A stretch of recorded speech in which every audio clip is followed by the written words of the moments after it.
हरे कृष्णा, राधे राधे। नमस्कार दोस्तों, आप सभी भक्तों को पाप मोचनी एकादशी व्रत की हार्दिक शुभकामनाएं।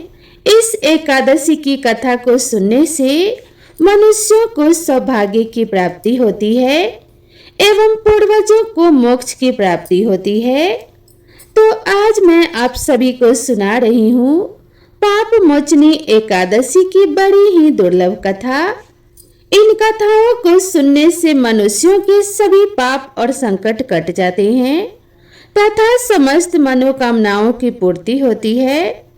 तो आप लोग बड़े ही श्रद्धा और प्रसन्नचित मन से इन कथाओं को पूरा अवश्य सुनिएगा। तो आइए भगवान श्री लक्ष्मी नारायण जी के चरणों का ध्यान करते हुए इन कथाओं को सुनते हैं।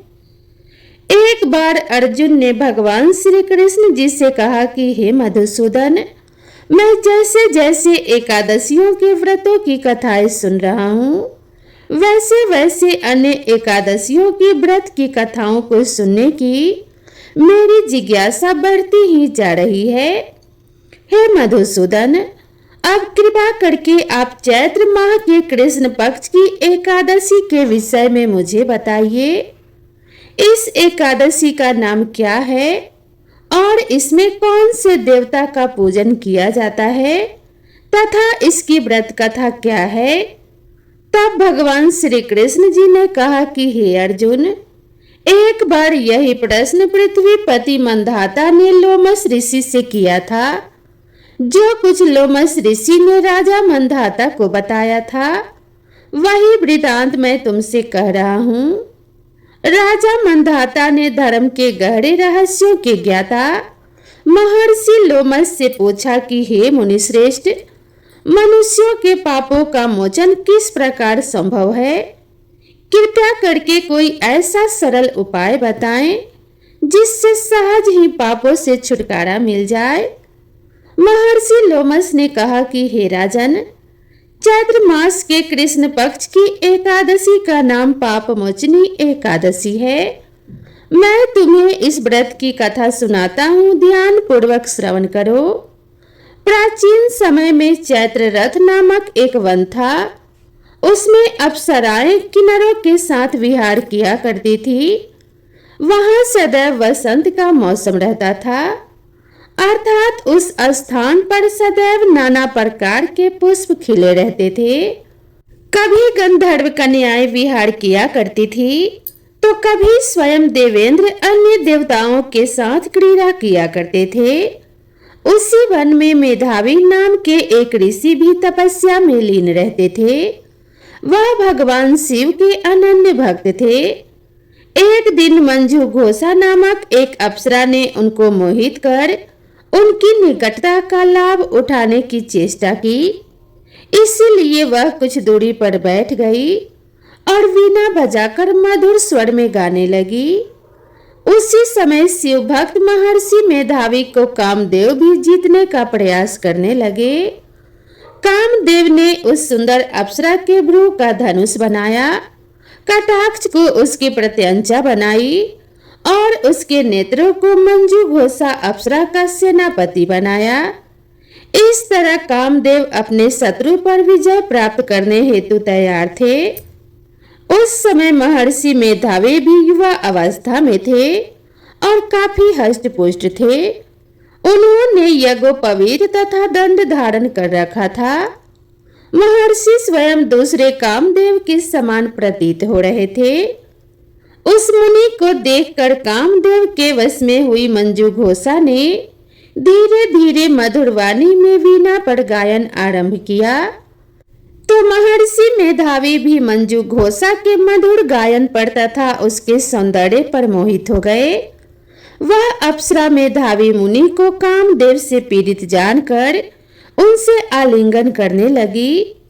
महर्षि मेधावी उस अप्सरा के सौंदर्य पर मोहित होकर शिव रहस्य को भूल गए तथा काम के वशीभूत होकर उसके साथ रमन करने लगे।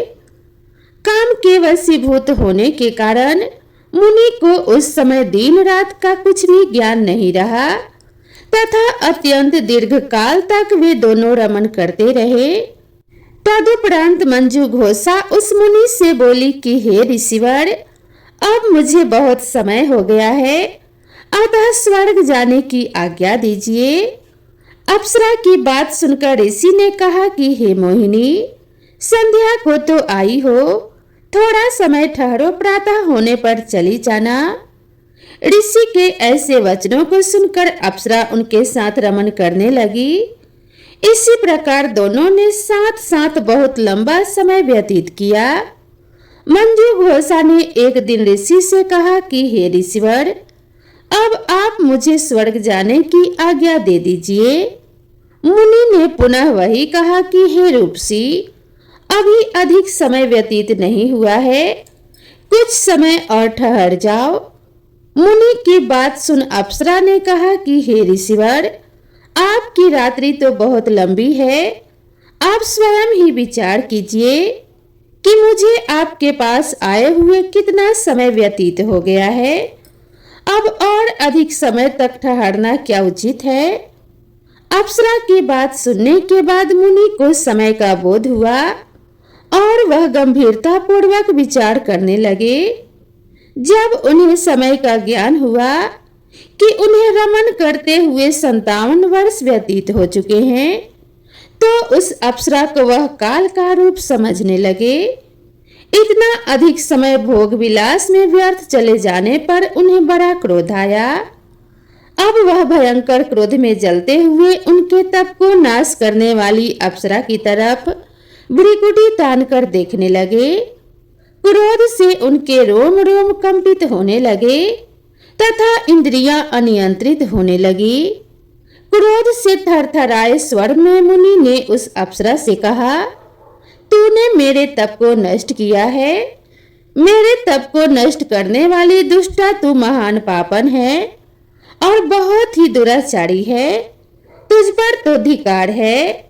तत्क्षण तू मेरे श्राप से पिशाचिनी बन जा। मुनि के क्रोध युक्त श्राप से वह अप्सरा पिशाचिनी बन गई। यह देख वह व्यथित होकर बोली कि हे ऋषिवर, अब मुझ पर क्रोध त्याग कर प्रसन्न होइए और कृपया करके बताइए कि इस श्राप का निवारण किस प्रकार से होगा। विद्वानों ने कहा है कि साधुओं की संगत उत्तम फल देने वाली होती है और आपके साथ तो मेरे बहुत वर्ष व्यतीत हुए हैं, अतः अब आप मुझ पर प्रसन्न हो जाइए। अन्यथा लोग कहेंगे कि एक पूर्ण आत्मा के साथ रहने पर मंजू घोषा को पिशाचिनी बनना पड़ा। मंजू घोषा की बात सुनकर मुनि को अपने क्रोध पर अत्यंत ग्लानि हुई, साथ ही साथ अपनी अपकीर्ति का भय भी हुआ। अतः पिशाचिनी बनी मंजू घोषा से मुनि ने कहा, तूने मेरा बड़ा बुरा किया है, किंतु फिर भी मैं तुझे इस श्राप से मुक्ति का उपाय बताता हूँ। चैत्र मास में कृष्ण पक्ष की जो एकादशी है, उसका नाम पाप मोचनी है। उस एकादशी का उपवास करने से तेरी पिशाचिनी की देह से मुक्ति हो जाएगी। ऐसा कहकर मुनि ने उसको व्रत का सब विधान समझा दिया।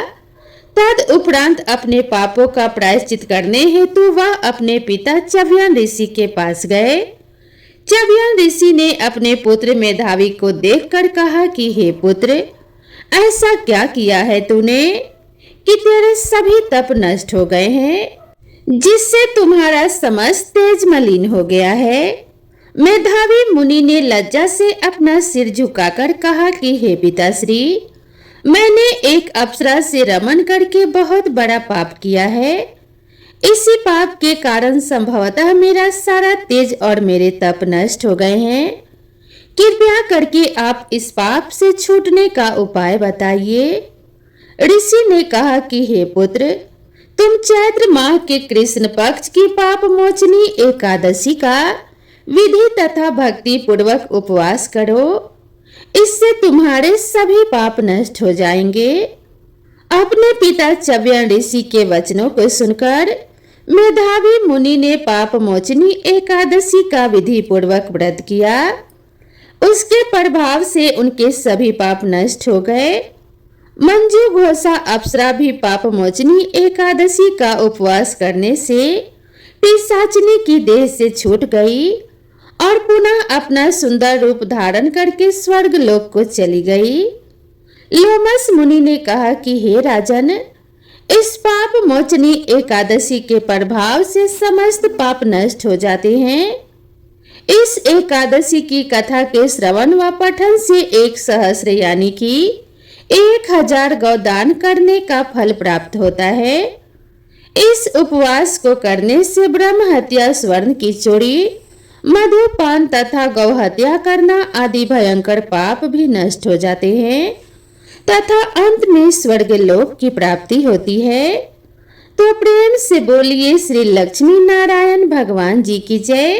तो एक बार प्रेम से बोलिए भगवान श्री हरि विष्णु और माता लक्ष्मी की जय। माता लक्ष्मी और भगवान विष्णु आप सभी का कल्याण करें। इसी मंगल कामना के साथ आज के वीडियो को समाप्त करके आप सभी से विदा लेती हूँ। मिलते हैं इसी तरह की नेक्स्ट वीडियो में नई कथा और नई कहानी के साथ। तब तक आप सभी से निवेदन है कि चैनल पर पहली बार आए हैं तो चैनल को सब्सक्राइब कर लीजिए और साथ ही वीडियो को लाइक करके अपने सभी परिवार और मित्रों के साथ शेयर कीजिए। तो मिलते हैं अगले वीडियो में, तब तक के लिए राधे राधे।